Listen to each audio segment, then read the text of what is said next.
சொல்லிவிட்டு சட்டவிரோதமாக கைது பண்ணுவோம், சட்டவிரோதமாக ப்ரொடியூஸ் பண்ணுவோம், சட்டவிரோதமாக சட்டவிரோதமாக போலீஸ் காவல் விசாரணைக்கு கொண்டு போவோம். ஆக இது நல்லா இருக்கு தமிழ்நாடு சட்டம் என்று சொன்னால் என்ன, இன்னொரு பக்கத்துல இந்த சட்டப்படி தாங்க நாங்க கேட்கிறோம்.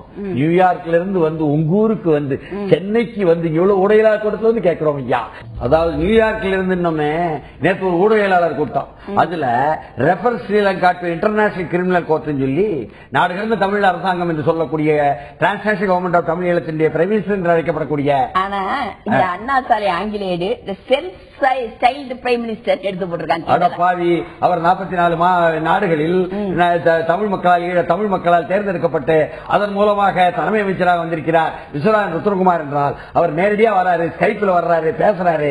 பேசும்போது இன்டர்நேஷனல் கிரிமினல் கோர்ட் என்று சொல்லக்கூடிய சர்வதேச குற்றவியல் நீதிமன்றத்தில் ஐநாவே ஸ்ரீலங்காவை போய் நிறுத்து, சர்வதேச நீதிமன்றம் மூலம் இலங்கையிடம் விசாரணை நடத்த வலியுறுத்தல், இதுதான் ஸ்கைப்ல அவர் வந்து வலியுறுத்துறாரு. அதை யாரெல்லாம்னா இங்க வந்து அந்த நாடு கடந்த தமிழ் அரசாங்கத்தினுடைய ஒரு செனட் உறுப்பினராக இருக்கக்கூடிய பேராசிரியர் சரஸ்வதி ஏற்பாடு செய்து கொளத்தூர் மணி உட்கார்ந்து இருக்கிறாரு, வேல்முருகன் உட்கார்ந்து இருக்கிறாரு, என்ன அதே போல ஹைதர் அலி தமிழ்நாடு முஸ்லிம் முன்னேற்ற கழகத்தின் மூத்த தலைவர் உட்கார்ந்து இருக்காரு.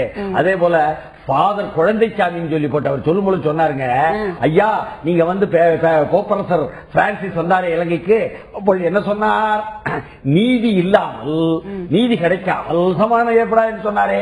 ஆஹா இவ்வளவு ஆழமான பதிவா அப்படின்னு நாம நினைக்க வேண்டியிருந்தது. அதுல ருத்ரகுமார் வந்து பேசும் பொழுது ரொம்ப தெளிவாக அந்த காலத்தில் இருந்து பாருங்க ஐயா இப்படித்தான் நடந்துகிட்டு இருக்குன்னு, Tamil Nadu key to gain global support for Lankan Tamils என்பதாக அதை கையெழுத்து இயக்கம் என்பதாக நடத்துங்கள், 10 லட்சம் கையெழுத்துக்களை வாங்க வேண்டும் என்பதாக அவர் சொன்னதை எடுத்து போடும் பொழுது அந்த ருத்ரகுமார் பேசுறாரு பாருங்க, அம்பத்தூர்ல இருந்த ஒரு ஆங்கிலேயத்துல அதுல முன்னால உட்கார்ந்து பாத்துக்கிட்டு இருக்காரு, கொளத்தூர் மணி பின்னால் உட்கார்ந்து பாத்துக்கிட்டு இருக்காரு வேல்முருகன், அதற்கு பின்னால் ஹைதர் அலி உட்கார்ந்து இருக்காரு பாருங்க. என்ன இவ்வளவு பேரையும் வந்து படமா எடுத்து போட்டுட்டாங்கண்டா. அதே போல சர்வதேச நீதிமன்றம் மூலம் இலங்கையிடம் விசாரணை நடத்த வலியுறுத்தல்னு அம்பத்தூரில் வரும் தமிழ் ஏட்டில் போடும் பொழுது ஹைதர் அலி முத கையெழுத்து போடுறாரு. அதே போல வேல்முருகன் நிற்காரு, கொளத்தூர் மணி நிற்காரு, பேராசிரியர் சரஸ்வதி நிற்காங்க என்பதையும் எடுத்து போட்டிருக்கும் பொழுது நாம் 10 லட்சம் கையெழுத்துக்களை திரட்டி ஐக்கிய நாடுகள் சபையில் அடிக்க முடிவு செய்யப்பட்டிருக்கிறது. இதனால தமிழகம் உலக நாடுகளில் உள்ள தமிழர்கள் அனைவரும் அவங்களுடைய வெப்சைட் www.tgte.icc.org என்ற இளையதளத்தை கையெழுத்திட்டு ஆதரிக்க வேண்டும் அப்படின்னு சொல்றாங்க.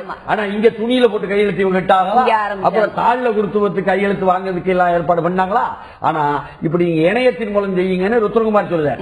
உள்ளபடியே நேற்று கேள்வி இலக்காவ நம்ம ஊடகவியலாளர் அதுக்கு சொல்லுவார், ஐயா 15 மொழியில நாங்க மொழிபெயர்த்து இந்த கையெழுத்தை வாங்கிட்டு இருக்கோம். பிரான்ஸ் மொழியில அங்க இருக்கக்கூடிய மனித அமைப்புகளை தானாகவே வந்து கேட்டாங்க. அதே மாதிரி பாத்தீங்கன்னா ஸ்பானிஷ் மொழியில போட்டிருக்கோம், இங்கிலீஷ்ல போட்டிருக்கோம், உருதுலையும் போட்டிருக்கோம், சிங்களத்திலையும் போட்டிருக்கோம். தனியா ஒரு புத்தகமே நாங்க எடுத்து சிங்களத்தில் போட்டு அங்குள்ள தென்னிலங்கை மக்கள் நமக்கு வேண்டியவங்க, அவங்கள நம்ம பக்கம் எடுக்கும். வட அமெரிக்காவில், தென் அமெரிக்காவில், ஐரோப்பாவில், மத்திய கிழக்கில் எல்லாம் பண்ணுதோம். இப்படி என்ன உலகளாவிய சிவில் சொசைட்டியான உசுப்பி விடுதோம். எந்த அரசாங்கம் உருவாக்கல, 60 தனிநபர்கள் எடுத்த முயற்சியில் தான் இது உருவானது. இது மக்களை மையமாக கொண்ட ஒரு அனைத்து நாட்டினுடைய உறவு என்று புதிய விஷயங்கள்லாம் நமக்கு சொன்னாரு.